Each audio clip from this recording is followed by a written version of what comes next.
OFW from Hong Kong for 3 years. Ngayon po, nandito na siya sa Pilipinas. Pero ang tanong, bakit nga ba nagnegosyo na siya habang nasa Hong Kong? So everyone, ako si Regent Telmo from Hong Kong for 3 years. So, kumusta naman ang 3 years? Bisdak ni ha? O, mga shoutout sa mga Bisaya di ha na nasa Hong Kong karon. So, kumusta man ang 3 years ni mo bilang OFW sa Hong Kong? Kung anjo daw ako 3 years dito. First, kanang okay pa man. Along the way, sa 3 years yun, nakaano jud doon na lisod jud kaayo ang ang kinabuhi sa Hong Kong. Lalo na puno bitaw og kanang puno og kamera bawat sulok sa puno og kamera ang balay sa amo dito. Then dili ka makalihok og imuha natural ra jud. So kahit wala ka nang tinatrabaho diyan, kailangan nakikita ka nila sa camera. Grabe, Kasi no? monitor yan kahit may pasok sila sa office, naka-monitor yung mata nila nandun din sa camera. Pero nakaka-own ni mo na room? Meron. Okay, so even sa room ni mo na ay kamera? Hindi, wala naman. Grabe din. po, no? Oo. Wala. Sigurista kayo sa abos ni mo. Oo. Parang lang doon sila, studio type lang talaga. Pero yung mata nga, yung nakapalibot sa'yo is kahit sa kusina, meron. So napakahirap sa sitwasyon ko doon. Kailangan talaga na, Tagalog sa kinto, yung maingat ka talaga sa gawin niya. Tapos kailangan masinop yung trabaho. Kailangan buong araw andyan ka nakikita at saka walang pahinga. Grabe, for 3 years, inanang imong cycle sa imong life. So what's the reason nga nung nag-abroad man ka? If you have that opportunity sa Pilipinas, pwede ka mo-income diri. Ano, ni-abroad ka? Before, ang tingin ko talaga sa Pilipinas is napakahirap, napaka-high standard. Ang hirap maghanap ng trabaho dito sa Pilipinas before. Kaya nag-decide ako na mag-abroad. Yung pangarap ko na mag-abroad lang ako ng 2 taon, isang kontrata lang, mag-ipon lang para to put up business sa Pilipinas. Yun yung baon-baon ko, pangarap makabahay, makaipon the same time. Pero nung napunta na nga sa abroad, yung naglaho yung pangarap na yun. Kasi yung sahod, talagang ang hirap niyang ipunin. Yung isang sahod, ang hirap talaga na pagtasyahin sa mga pangarap mo na yun. Kasi sa konsumo pa lang is kulang na. Oo, may pinapaaral, breadwinner, single mom. Yun. Pamilya mo pa lang, ilan na nagchat-chat sa'yo every month? Totoo. Pag malapit na yung sahod, te, Yes, totoo. ma, Totoo, tita, Tewin ka auntie. padala. Tewin ka padala. Te, may ganito, may ganyan. So, kailangan yung tinitipid mo na sana ipunin mo, tinabi mo, maipadala mo talaga. Lalo na pag emergency, wala kang choice. Yes. Ikaw po, bilang OFW, mura ka, di po ka ganahan na wala kang maitabang. Ganapod ka mo tabang, bisag Yes. pila lang mahatag nimo sa ilaha.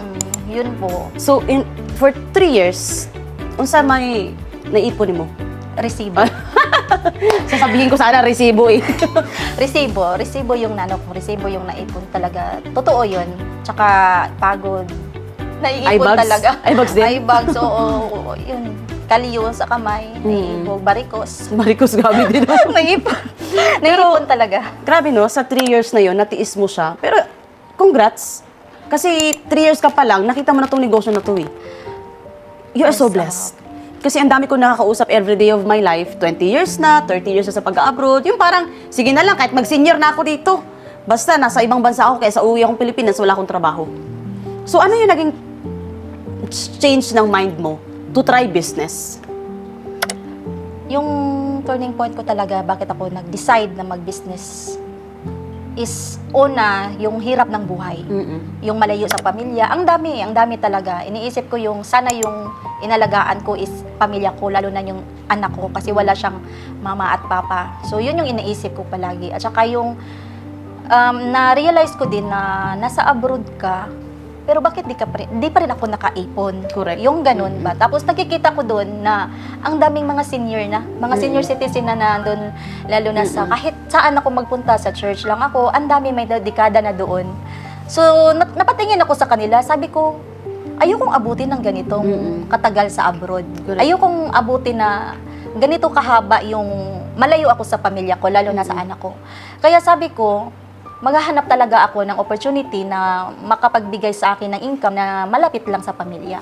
Correct. At nung time na yun, nakita ko yung Elites Empire through Facebook. How ako? Sabi ko, curious ako dito. Curious ako, ano tong Elites Empire? Nung sabi niya, ganito, ganyan, pumunta agad ako sa page. Tiningnan ko talaga. So, siguro stapod ba? Oo, tiningnan ko talaga. Sabi ko, tapos along the way na nag-scroll ako sa sa page ng Elites Empire, na-enjoy na ako. Andun yung kasiyahan sa puso ko. Nakita ko yung community, gaano sila kabongga, gaano sila kasaya, gaano sila, may pagkakaisa ba? May unity, at saka yung results, grabe. Sabi ko, bakit ganito? Anong meron sa community na to? Kaya nung nakita ko talaga, nakita ko yung daming comment na thank you. Impressed Maraming nagpapasalamat. Oo, maraming nagpapasalamat. Sabi ko, ay napakaganda ng community. Ito na yung answered prayer ko. Yan talaga yung nasabi ko sa sarili. Kasi, alam mo yung pakiramdam na nag-goosebumps ko, yung parang naiyak na ako kasi ang tagal ko lang naghahanap ng opportunity talaga. Yes. Nung nakita ko talaga, sabi ko, magjo-join ako dito. Nakikita ko talaga, sabi ko, paano ba? Anong paraan para sumali? Yes, totoo yan. And nakakatuwa kasi with that mindset na sumubok at mag-try agad, and right na kasama na po natin siya, di ba? From someone na nanonood lang, na-inspire, pero right now, nandito na sa Pilipinas. And sabi nga nila, ang tambayan daw ng mga OFW sa Hong Kong ay sentral. Central. Sa mga For park, sure. marami. For sure, pumupunta ka doon sa Central at mga park. Habang nakikita mo yung mga OFW na yun, Coach, anong nare-realize mo? Anong tumatakbo sa isip mo yung iba doon? Kasi nakapunta na ako ng Hong Kong. I think naka 8 times na po akong balik sa Hong Kong. And Central talaga, yung lagi kong pinupuntahan pa nagta-travel kami ng partner ko. And nakikita ko maraming OFW doon. May nag-iinuman, naglalapag lang sila ng konting karton, or basta may nilalagay lang sila sa sahig, mag-iinuman sila, magbabara sila, may nagsisigarilyo, may nagsisingalong. Yung alam mo, may kanya-kanyang buhay sila. Yes, So, ikaw bilang OFW, kung ako nga ang nasa isip ko noon, grabe no, parang ito na lang yung katuwaan at kasiyahan na nakikita nila every time na day off sila. Ikaw, Yes, anong nakikita mo at nare-realize mo habang nakikita mo sila? Ang nakikita ko talaga, parang naawa ako. Andun yung awa ba? Sabi ko, kung meron lang talagang opportunity sa Pilipinas, siguro tong mga taong to na kapwa ko OFW, hindi lalayo sa pamilya. Sabi kong gano'n. Kahit hindi ako nagtatambay doon pero nakikita ko naglalapag talaga ng karton. Yung iba, doon na bumabawi ng tulong, doon na lang sila natutulog. Nakita ko din yun. Yung iba, makikita mo sila masaya, nagkwentuhan, nagkantahan, nagbarahan, naginuman. Kasi yun yung nila way to express their bitaw na kasi puno ng problema talaga. Totoo yan. Kasi sabi nga nila na pag tinatanong daw kayo mga OFW, kumusta naman ka diha? Okay ra ko diri, okay ra ko. Yung word na okay lang ako, bakit? Kasi I met a lot of OFW, even online, dami ko nakausap. Lagi nilang sinasabi na pag tinatanong ako, okay ra ko diri, because ayaw nila na yung family nila sa Pilipinas mag-worry. Ayaw na lang yung pamilya nila sa Pilipinas mag-alala na nandun sila sa ibang bansa. Ganon ka rin ba? Parang ang goal mo na lang, basta masuportahan ko kayo, makapadala ko ng pera, I'm okay. But deep inside, you are homesick. Yes. Ayoko silang masaktan na nakikita ako na nasasaktan. Ayokong makita nila na napapagod ako.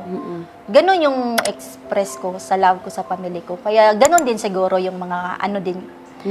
Pero deep inside, parang nakakapagod na. Nauubos na, hindi lang yung sahod yung nauubos, pati yung lakas. Correct. Hindi kasi, yung emotion. totoo, sabi nga nila, hindi patagal pabata.